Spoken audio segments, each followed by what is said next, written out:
حضرت ابو بکر صدیق رضی اللہ, ذرا زندگی دیکھو. کہتے ہیں جس دن کلمہ پڑھا 40,000 دینار تھے, اور کلمہ پڑھے ابھی مجھے چند مہینے گزرے تھے, سارے مصطفیٰ کے قدموں پہ قربان کر دیے. پھر مال کمایا, پھر 4,000 دینار تھے, 4,000.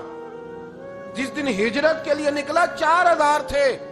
انہیں بھی پتا تھا 2.5% دینا چاہیے. ان کی بھی بیٹیاں تھیں, جوان بھی تھی, چھوٹی بھی تھی, ان کے بھی بچے تھے, لیکن دین کو ضرورت ہے. میرے رسول پاک صلی اللہ علیہ وسلم کے دین کو حاجت ہے. تو فرماتے ہیں اشرفیاں تھی میرے گھر میں, پیسے تھے, درہم تھے, دینار تھے. میرے والد بوڑھے تھے, ان کو خیال تھا کہ ابو بکر ساری دولت نہ لے جائیں. تو حضرت اسماء بنت ابی بکر سے جناب ابو بکر صدیق نے کہا کہ اس طرح کرنا, ایک گڑا چھوٹا سا تھا, گڑا ٹویا, اس میں پیسے ہوتے تھے. فرمایا اس میں روڑے رکھ دینا, اوپر ٹاٹ ڈال دینا. والد نابینا ہے, اگر پوچھے نا پیسے تو ان کا وہاں ہاتھ لگا دینا, انہیں پتا چلے ابو بکر سارا مال لے کے نہیں گیا. فرماتے میں ہجرت پہ جانے لگا تو 4,000 سارے ہی لے گیا. سارا مال ہی یار, یا 2.5% کے لیے رٹا پڑا ہوا ہے. 2.5% کے لیے لوگ بحث کر رہے ہیں, 2.5% کے لیے دلائل چاہیے. کئی مفتیان کرام سے پوچھیں گے, پھر پروگرام بنائیں گے دینا ہے کہ نہیں دینا. اور جس دن تبوک کے لیے میرے مصطفیٰ کریم نے اعلان کیا, جناب صدیق اکبر فرماتے شے ہی کوئی نہیں تھی, غربت کے دن تھے, کمزوریاں تھی, مال اس دن, کاروباری حالات کم تھے. یہاں لوگوں کا کاروبار جب ڈاؤن ہوتا ہے تو سب سے پہلے مسجد کا 200 بند کرتے ہیں, سب سے پہلے مدرسے کا بند کرتے ہیں, سب سے پہلے خواہش کرتے ہیں کہ وہ جو غریب کو جاتا ہے نا اس کو بند کرو, یہ زیادہ نقصان دے رہا ہے. حضرت ابو بکر صدیق رضی اللہ تعالیٰ عنہ فرماتے ہیں حالات خراب تھے, جیب دیکھی تو اتنے پیسے نہیں تھے کہ مصطفیٰ کریم کو پیش کر سکوں. تو پھر کیا کیا, امام جلال الدین سیوطی کہتے ہیں ابو بکر صدیق نے نا گھر کے اندر کپڑا بچھایا, اور پھر صدیق اکبر نے کیا کیا کہ توا بھی رکھا, برتن بھی رکھے, اس پہ چولہا بھی رکھا. ابو بکر صدیق نے اس کے اوپر گھر والوں سے کہا کہ ایک ایک جوڑا پہن لو, ادھر دیکھو میری طرف, ایک ایک جوڑا پہن لو, اور باقی نا سارے جوڑے بھی یہاں رکھو. اور پھر جب لوگ بچوں نے دیکھا نا کہ ابا تو کپڑے بھی رکھوا رہا ہے, کیا بنے گا, فرمایا تمہیں تو ایک ایک جوڑے کی اجازت دے رہا ہوں نا, ذرا میری طرف دیکھو. خود اندر گئے تو ٹاٹ کا لباس پہن کے کپڑے بھی اتار کے رکھ دیے, کپڑے بھی اتار کے زمین اسی میں رکھے, سارا کچھ باندھا. لباس ٹاٹ کا, تن تندور تے ہڈاں دا بالن, تے اسی ہاواں نال تپایا. کپ کپ مکیاں پیڑے کیتے, اتوں عشق پلے تھل لایا. تن دا سالن, من دی ہانڈی, لون صبر دا پایا. غلام فریدہ وے میں ساری تیری, تینوں وجہ یقین نہیں آیا. ہر چیز لپیٹ کے نا تو نبی کریم کی بارگاہ میں لے گئے, ہر چیز. میرے محبوب کا بھی انداز دیکھو, فرمایا ماں اب کہتا لے اہلے کا, گھر بھی کچھ چھوڑ کے آئے ہو. دیکھیں ادھر دیکھیں, جب کوئی آتا تھا تو حضور فرماتے تھے کیا لے کے آئے ہو, یہ کیا ہے, یہ پوچھا جاتا ہے کہ یہ پوچھا جاتا ہے گھر کیا ہے. بھئی آپ کو کسی نے کوئی تحفہ دیا تو شاپر کھول کے تحفہ دیکھیں گے یا پوچھیں گے گھر کیا ہے. لیکن میرے رسول پاک کے لفظ دیکھیں, فرمایا ماں اب کہتا لے اہلے کا. ابو بکر سجنا گھر کیا چھوڑ کے آئے ہو, تو رو پڑے, کہنے لگے یا رسول اللہ میں کوئی غریب تو نہیں, میں بڑا مالدار ہوں. اب کہتا لہم اللہ و رسول, گھر اللہ بھی چھوڑ آیا ہوں, اللہ کا رسول بھی چھوڑ آیا. حضور میں کوئی کنگال نہیں, میں مصطفیٰ والا ہوں, میں کوئی غریب نہیں, میں نبی والا ہوں, میں رب رسول کو گھر چھوڑ آیا ہوں. میرے مصطفیٰ کریم علیہ السلام فرمانے لگے تیرے پیچھے جبریل امین کھڑے, اور انہوں نے ٹاٹ کا لباس پہنا ہوا ہے, اور تیرے آنے سے پہلے وہ آ گئے تھے. تو میں نے پوچھا جبریل یہ بوریے کا لباس, عرض کی یا رسول اللہ ابو بکر نے پہنا ہے تو رب کو اتنا پسند آیا سارے فرشتوں کو پہنا دیا ہے, سارے فرشتوں کو پہنا دیا, سارے فرشتوں کو. ذرا یہ لذت تو لیں بات کی, جب 2.5% پہ جھگڑا ہوتا ہے نا تو پھر نماز میں مزہ نہیں آتا. جب تو 2.5% پہ بھی اڑا رہتا ہے نا, پھر درود و سلام پڑھتے پڑھتے طبیعت معاذ اللہ پریشان ہوتی ہے. جب الجھے ہوئے پھر مسائل اور ہیں. پھر میرے محبوب کریم بولے, میں ابو بکر رب کریم نے ایک پیغام بھی بھیجا ہے. یا رسول اللہ وہ کیا؟ فرمایا رب فرماتا ہے کہ ابو بکر سے پوچھ کے بتائیں کہ اس حال میں وہ رب سے راضی ہے کہ ناراض ہے. یہاں اقبال بولے, کہنے لگے خودی کو کر بلند اتنا, خودی کو کر, یہ وہ درجہ ہے, یہ وہ مقام ہے, خودی کو کر بلند اتنا کہ ہر تقدیر سے پہلے پھر خدا بندے سے خود پوچھے. بتا تیری رضا کیا ہے؟ فرمایا رب پوچھتا ہے آپ راضی ہیں کہ ناراض ہیں؟ تو پھر ابو بکر صدیق بھی کھول کے روئے، کہا یا رسول اللہ میں کل بھی اپنے رب سے بڑا ہی راضی تھا، میں آج بھی اپنے رب سے بڑا ہی راضی ہوں۔ یہاں لوگ لے کے بھی نہیں راضی ہوتے، ابو بکر سارا کچھ دے کے بڑے ہی راضی ہیں، سارا کچھ دے کے۔ شریعت کا قاعدہ ہے کہ سارا مال آپ اللہ کے رستے میں نہیں دے سکتے، قانون شریعت ہے۔ حضرت ابی بن کعب نے کہا تھا یا رسول اللہ سارا دینا ہے، فرمایا نام بھائی چوتھا حصہ دے، 3 حصے بچوں کو دے۔ حضرت ابو لبابہ نے کہا تھا میں اس پر دلائل دے سکتا ہوں، احادیث موجود ہیں، حضور سارا مال دینا ہے، فرمایا نام بھائی چوتھا حصہ دے، 3 حصے بچوں کو دے۔ حضرت سعد بن ابی وقاص نے کہا تھا یا رسول اللہ صلی اللہ علیہ وسلم میری ایک ہی بیٹی ہے، سارا اللہ کے رستے میں دیتا ہوں، فرمایا نہ 3 حصے بیٹی کو، چوتھا حصہ دے، تیرے بچے لوگوں کے ہاتھ دیکھے میں گوارا نہیں کرتا۔ ان سے کہا کہ چوتھا حصہ دو تب قبول کروں گا۔ ابو بکر صدیق سے فرمایا تو سارے لے آ، تیرا سارا ہی قبول ہے، تو سارے لے آ تیرا۔ اور ایک لفظ حدیث میں ایسا ہے آپ یقین کریں، غلام ہوں کسی فقیر کا، تو جب میں اس کو پڑھتا ہوں نا تو آپے سے بات باہر نکل جاتی ہے۔ حضور کا ایک فرمان ہے جب اس پر توجہ آتی ہے نا تو مطلب یہ کہ لفظ جو ہے نا وہ ٹوٹ جاتے ہیں، بکھر جاتے ہیں، اور دل کہتا ہے کہ نہیں یہ جو ہے نا یہ معراج ہے، یہ اصل ہے، یہ حقیقت ہے۔ وہ ترمذی کے لفظ ہے پر آپ یقین کریں کہ لگتا یہ ہے کہ دنیا محبت ساری سمٹ گئی اس میں۔ نبی کریم علیہ السلام فرمانے لگے مجھے کسی کے مال نے اتنا نفع ہی نہیں دیا جتنا ابو بکر صدیق کے مال نے دیا۔ اور پھر اگلے لفظ ایسے ہیں کہ روح وجد کرتی ہے۔ میرے کریم محبوب فرمانے لگے جس کا بھی مال آیا میں نے بیگانہ سمجھ کے خرچ کیا ہے، اور جب ابو بکر کا آیا ہے تو میں نے اپنا سمجھ کے خرچ کیا ہے، میں نے اپنا سمجھ کے، مجھے پتا ہے یہ شکوہ نہیں کرے گا، یہ شکایت، یعنی اس کو سارا بھی تروڑ مروڑ لوں گا تو اس کے لفظوں پر کبھی حرف۔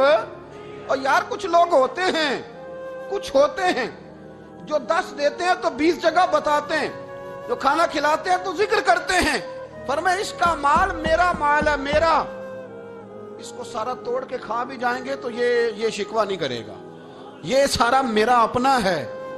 حضرت ابو بکر صدیق فوراً بول پڑے، عرض کی حضور جب میں آپ کا ہوں تو مال بھی تو آپ کا ہی ہے نا۔ یا رسول اللہ جب میں نے اپنا آپ نہیں بچا کے رکھا تو پھر مال۔ حضرت مولانا معین الواعظ کاشفی نے لکھا ہے، اچھا کئی دفعہ ایسے ہوتا ہے میں بات کوئی اور بیان کرنا چاہتا ہوں تو شروع معاملہ کسی اور طرف نکل جاتا ہے۔ مولانا معین الواعظ کاشفی نے لکھا ہے کہ وہ جو سانپ تھا نا غار ثور میں، وہ 600 سال سے بیٹھا ہوا تھا۔ حضرت عیسیٰ علیہ السلام ایک دن پڑھ رہے تھے انجیل تو آپ نے نبی پاک کا تذکرہ پڑھا، اس سانپ نے سن لیا تو حضرت عیسیٰ سے کہنے لگا حضور یہ بتائیں کہ وہ نبی پاک ملیں گے کہاں؟ تو حضرت عیسیٰ فرمانے لگے کہ مکے میں آئیں گے اور مدینے میں رہیں گے۔ تو کہا ملاقات کیسے ہو سکتی ہے؟ فرمایا چلا جاؤ مکے۔ تو وہ سانپ 600 سال غار ثور میں، اور اس نے 70 جگہ پہ سوراخ کیے۔ کتنے سال بیٹھا رہا؟ بول کے بتائیے۔ آپ 6 گھنٹے بیٹھ کے دکھائیں، سوال ہی نہیں پیدا ہوتا۔ ہم بڑے کمزور ہو گئے، ہمارے لیے معاملہ بڑا اور طرح کا ہے، ہماری مرضی کا کوئی بات کرے تو ہم اس سے راضی ہیں، انتظار کرنا اور یہ سارے کام کرنا یہ تو بڑا مشکل معاملہ ہے، یہ تو بڑی عجیب سی کیفیت ہے۔ میرے صاحب رحمۃ اللہ تعالیٰ علیہ 2015 میں کراچی تشریف لائے، میں اپنے ایک سنگی کو لے کے پہنچ گیا، چھوٹا موٹا مولوی میں بھی ہوں۔ صبح میں 7 بجے کے 8 بجے ہم وہاں پہنچ گئے، حضرت آرام فرما رہے تھے، نمازیں انہوں نے اندر ادا فرمائی ساری، ظہر بھی ہوئی، پھر عصر بھی ہوئی، پھر مغرب بھی ہوئی، پھر عشاء بھی ہوئی۔ عشاء کے بعد وہ سنگی ہم سے کہنے لگے کہ آپ کتنا انتظار کریں گے؟ تو میں نے کہا کہ انتظار تو کرتا ہے بڑا آدمی، بڑے لوگ انتظار کرتے ہیں، تو چھوٹے لوگ تو اطاعت کرتے ہیں، ہم چھوٹے ہیں تو ان کی مہربانی ہے، اگر زیارت ہو جائے تو تب بھی ٹھیک ہے، اگر وہ کہیں نہیں ملنا۔ میرے سنگی ساتھ موجود تھے، صبح سے گئے، عشاء کے بعد کا وقت آیا، نہیں انہوں نے ملنا تو پھر بھی ٹھیک، وہ ہس بولے تھے وہ مہربانی، نہیں تو اساں تے لاڑ ہی لڑاؤنے نے، اس کی مہربانی ہے، اگر بات ہو جائے تو ٹھیک ہے ورنہ کوئی معاملہ نہیں۔ تو عشاء کی نماز کے بعد انہوں نے ہمیں یہ کہا کہ پیغام آیا کہ محفل میں جہاں حضرت جا رہے ہیں وہیں ملاقات ہوگی۔ تو ہم نے کہا یہ بھی بڑی نعمت ہے، جلوہ دیکھنا بھی بہت بڑی سعادت ہے، اس لیے کہ ہمیں پتہ ہے کہ وہ کیفیت کیا ہے، رنگ کیا ہے، ان کا انداز کیا ہے۔ پیچھے جا کے بیٹھ گئے تو پھر ان کا حکم آیا کہ اس کو ذرا آگے آئے۔ جب میں اسٹیج پہ گیا تو فرمانے لگے مجھے سویرے ہی پتا تھا آپ آ گئے، کوئی ارج نہیں، اتنا کوئی انتظار تو بندہ کر ہی لیتا ہے۔ آپ یقین کریں وہ دن کی جو لذت ہے نا وہ آج تک گئی نہیں طبیعت سے، وہ سرور گیا نہیں۔ کبھی کبھی سوچتا ہوں کہ اس سے ڈبل بھی انتظار کبھی ہو جائے پر ایک دفعہ زیارت پھر نصیب ہو۔ کبھی کبھی یہ سوچتا ہوں 600 سال وہ سام بیٹھا رہا، 600 سال 600 سال اور 70 اس نے سوراخ کیے غار ثور میں، لیکن وہ بھی عاشق تھا نا۔ اور یہاں معاملہ یہ تھا کہ ابوبکر صدیق دعا مانگ کے گئے تھے کہ میں نے کسی کو موقع نہیں دینا، ایک میں ہوں گا دوسرا میرا یار ہوگا۔ وہ غار ثور کی تو لذت یہ والی تھی، ایک میں ایک میرے محبوب۔ اس نے 70 سوراخ کیے ہوئے تھے، جناب ابوبکر صدیق نے کہا حضور آپ ٹھہریں، میں ذرا بھی آیا صفائی کر کے۔ تو نبی کریم علیہ السلام رکے تو حضرت ابوبکر صدیق نے کہیں پگڑی پھاڑ کے رکھی، کہیں چادر پھاڑ کے رکھی، اتنے سوراخ بند کیے تو جو ایک رہ گیا وہاں ایڑی رکھ دی۔ تو اب وہ سام بھی شکوہ کرنے لگا کہ یار تو بھی کوئی نرالا ہی عاشق ہے کہ میں نے تو کسر ہی کوئی نہیں چھوڑی تھی، 70 سوراخ کیے تھے اور تو نے بھی کمال ہی کر دی ہے، یہ سارے ہی بند کر دیے، جو بچ گیا اس پہ ایڑی رکھ دی۔ اس نے پتہ نہیں کتنے ڈنگ مارے۔ سام کا جب ڈنگ لگتا ہے تو وجود میں بہت زیادہ گرمی پیدا ہوتی ہے، گرمی۔ حضرت ابوبکر صدیق کے بارے میں ہمارے شارحین نے لکھا روئے نہیں، وجود اتنا گرم ہوا کہ آنسو ٹپک پڑے۔ نبی کریم صلی اللہ علیہ وسلم نے فرمایا ہٹا نہ ذرا پیر، پھر انہوں نے ہٹایا تو میرے مصطفیٰ میں لعاب دہن لگایا۔ مولانا معین الواعظ کاشفی رحمۃ اللہ علیہ فرماتے ہیں کہ جب انہوں نے قدم ہٹایا نا تو پھر وہ سانپ باہر نکلا، اپنا سر نکالا اور کھڑا ہو کے حضور کا دیدار کرنے لگا۔ تو نبی کریم نے فرمایا تیرا کام ہو گیا، اب تو جا، مجھے اور ابو بکر کو رہنے دے۔ وہ نکل گیا۔ یہ کیفیات ہے، یہ محبت ہے، یہ وارفتگی ہے، یہ سوز ہے، یہ درد ہے۔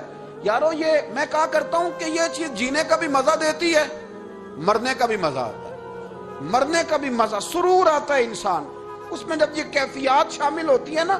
رنگ اور ہوتا ہے، درد اور ہوتا ہے، ذائقہ اور ہوتا ہے، کیفیت اور ہوتی ہے، پھر کوئی شوق نہیں رہتا اعلیٰ کپڑوں کا، بڑی گاڑی کا، لمبے چوڑے معاملات کا۔ پھر تو انسان ڈھونڈتا پھرتا ہے کوئی مجھے محبوب کی بات سنائے، کوئی اس کی شان میں کوئی شعر سنائے، کوئی اس کا ذکر سنائے، کوئی مل جائے نا کبھی کہ میرے تار چھیڑ دے، کوئی ملے، کوئی بات کرے، کوئی ذکر کرے۔ پھر انسان ڈھونڈتا پھرتا ہے ان لفظوں کو، ان لوگوں کو جو پکڑ کے دروازہ رسول صلی اللہ علیہ وسلم کی بارگاہ تک لے جائیں۔ بڑا پیار کیا میرے قریب محبوب۔ حضرت علی المرتضیٰ شیر خدا فرماتے میٹنگ بیٹھی تھی بدر والے دن، ہم بات کر رہے تھے خطرہ کہاں ہے، دلیر دلیر لوگوں کی ڈیوٹی کہاں لگائی جائے۔ شیر خدا بھی چاہ رہے تھے کہ میں وہاں ڈیوٹی دوں گا، تو کہتے ہیں سمجھ آئی کہ سب سے زیادہ خطرہ نبی کریم علیہ السلام کے عریش مبارک کا ہوگا، حضور کے خیمے کو، چھپر مبارک کو۔ قریش مکہ سب سے زیادہ حملے وہاں کریں گے جہاں حضور ٹھہرے ہوں گے۔ طے ہو رہا تھا کس کی ڈیوٹی لگائیں، کس کو وہاں ذمہ داری سونپیں۔ کہتے ہیں ہم بات کر رہے تھے اور میں تیار تھا وہاں جانے کو، اچانک ابو بکر صدیق آ گئے۔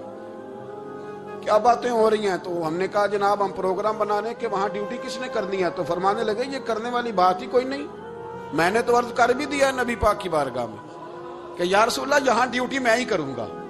تو حضرت ابو دردہ رضی اللہ تعالیٰ عنہ عرض کرنے لگے حضرت ابو بکر صدیق سے کہ حضور آپ کے ساتھ کون ڈیوٹی کرے گا؟ فرمانے لگے کسی کی بھی ضرورت نہیں، کوئی ماں نے لال جنا ہی نہیں، کوئی جنا ہی نہیں ماں نے لال جو ابو بکر کے ہوتے ہوئے نبی پاک تک پہنچ جائے، کسی کی جرت ہی نہیں، میں اکیلا کافی ہوں مصطفیٰ کریم کے خیمے کا پہرا دینے کے لیے۔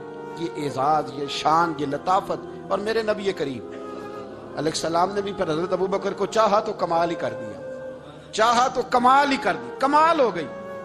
حضرت ابو دردہ کہتے ایک دن حضور علیہ السلام نے مجھے فرمایا ابو دردہ یہ تو نے آج کیا کیا ہے؟ حضور کیا ہوا؟ فرمایا آج تو گلی میں چل رہا تھا اور ابو بکر صدیق کے آگے آگے چل رہا تھا، گلی میں ابو بکر کے آگے آگے چل رہا تھا۔ یا رسول اللہ صلی اللہ علیہ وسلم کیا ہوا؟ فرمایا نہ کسی پہ سورج طلوع ہوا نہ غروب ہوا جو میرے ابو بکر سے افضل ہو، خبردار اس کے آگے نہیں چلنا، ابو بکر صدیق کو کمر نہ ہونا چاہیے۔ شاہ ولی اللہ صاحب نے ایک بات لکھی ہے، بڑی نرالی ہے، وہ بھی بڑی نرالی۔ مثل تعویذ ہوتے ہیں نا کچھ لوگ، جب بھی ملتے ہیں شفا ہوتی ہے۔ بڑی شاندار عجیب بات لکھی ہے۔ حضور صلی اللہ علیہ وسلم نے ایک دن فرمایا کہ وقفے سے ملا کرو محبت بڑھتی ہے، یہ حضور کا فرمان ہے، وقفے سے ملا کرو محبت بڑھتی ہے۔ قدر کھو دیتا ہے نا ہر روز کا آنا جانا، اور بڑی دلچسپ ہوتی ہیں بے ترتیب ملاقاتیں. تو کہا کہ وقفے سے ملا کرو. حضرت ابو ہریرہ بھی تھے, دیگر لوگ بھی تھے.